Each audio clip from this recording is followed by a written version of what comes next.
What's up, gamers? Welcome back to another episode of Personal Narrative Project Podcast. Today, we're going to be talking about UC Personal Insight Prompts. This will be delivered via telephone, viewer answers. But first, we have to mention our sponsor. I want to give a huge shout out to ODog Enterprises, the best place to purchase all your favorite dogs. Use code ODOG to get 100% off your next order. Thank you again to ODog Enterprises for sponsoring, and back to the podcast. And I think we're getting a call from our first listener. Hey guys, I'm a really big fan. I just had one question. Beyond what has already been shared in your application, what do you believe makes you a strong candidate for admissions to the University of California? That's an excellent question, viewer. I personally think that what makes me an excellent candidate is my strong workforce and can-do attitude, as well as the perseverance I put myself through and all the hard work and dedication that I've spent in not just my school, but my extracurricular activities, such as theater, such as going to college campuses and doing extra work there, and just general volunteering. I also think that what makes me a good candidate is just my positivity and my ability to work with others, like this guy right here. You know, I've known him since 7th grade.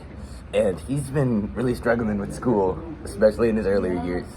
I was there to help tutor him and get him back on track, you know. One time, he nearly failed a class, but I was there to put him back on track. And that's what makes me such a good candidate, my leadership skills. Thank you. I'm getting a call from one of our listeners, another one. Oh, I'm a listener.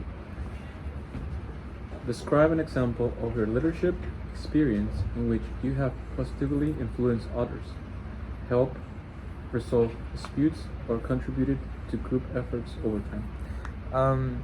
One time, I'm a leader in several different ways, which we can see through school, like some of my classes, and also clubs that I run, and also in my house.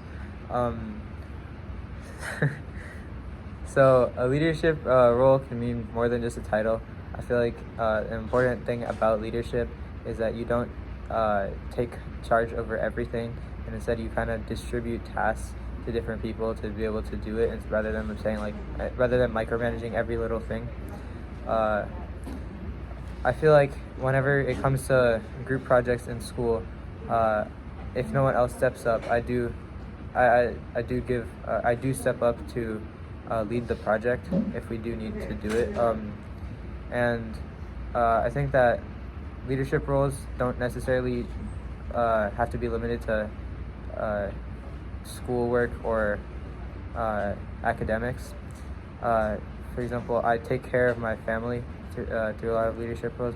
Like, I help some of the people in my family eat better, sleep better, and then also help them work better and have a better work ethic.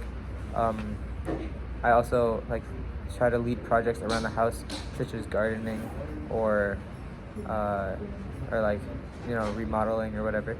So one specific example of this is a club that I'm in, Mesa. We have a lot of work. We have a huge workload, as it's a club that we are implementing into our school, and it's really easy for some people to just instantly think that for me it was really easy to just be able to do everything, but I also need to recognize, or I did recognize that I needed to give some opportunities to other people, other officers in the club, and rather than going over every single thing. And I think the ability to let other people work with each other and lead them, mentor them into doing good at the Mesa competitions was a really important thing. I think we're getting another call in. Long time listener, first time caller. I have a question. Every person has like a really creative side, and it can be expressed in many ways: problem solving, original and innovative thinking, and artistically. Just to name a few. Describe how you might express that creative side of you. Oh, that's an excellent question, Reader.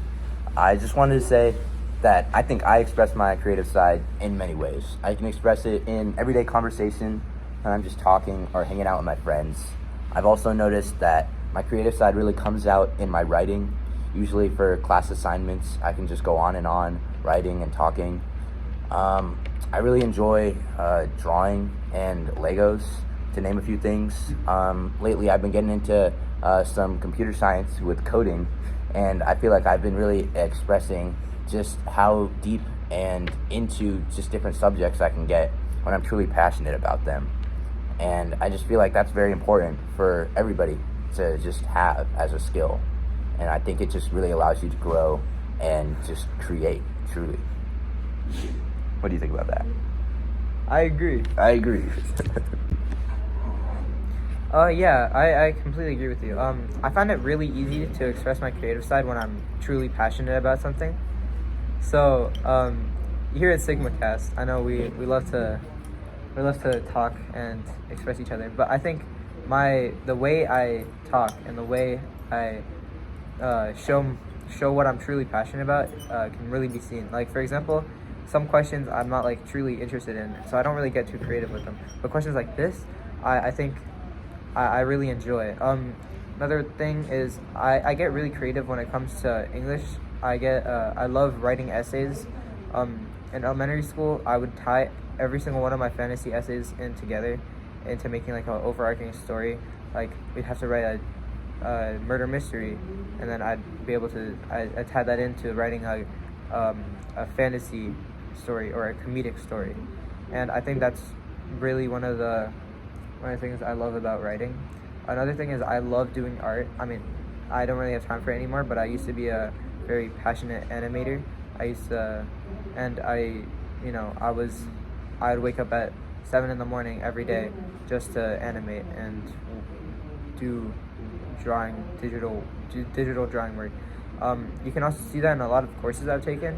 For example, I've taken CSP, AP CSP, which requires a lot of innovative thinking, and I did pretty good on the AP test too. For the AP test, we had to submit a project, and I think my project was a lot more developed than the majority of everyone else's. It was really intricately designed, and I think it expressed my innovative thinking really well. Additionally, I see my creative thinking happening a lot in problem solving too, for like clubs that I run, for schoolwork that I have. I think my problem solving skills are up there, and that is because of how creative my brain gets when I'm talking, or when I'm working, right, about something I'm actually passionate in. I also have like a lot of visual and auditory arts that I do. I did piano for a few years. I did clarinet for a few years. I was in band in middle school and elementary school. I did guitar for I think 7 years.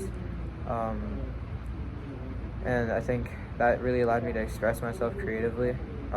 Additionally, I took several art classes throughout middle school, and I think those were some of the most fun classes, as I was able to show my thoughts and put them onto a digital art space, and it allowed me to feel comfortable.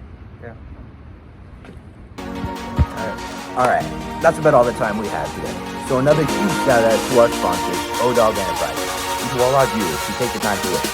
And to all our viewers out there, SigmaCast out.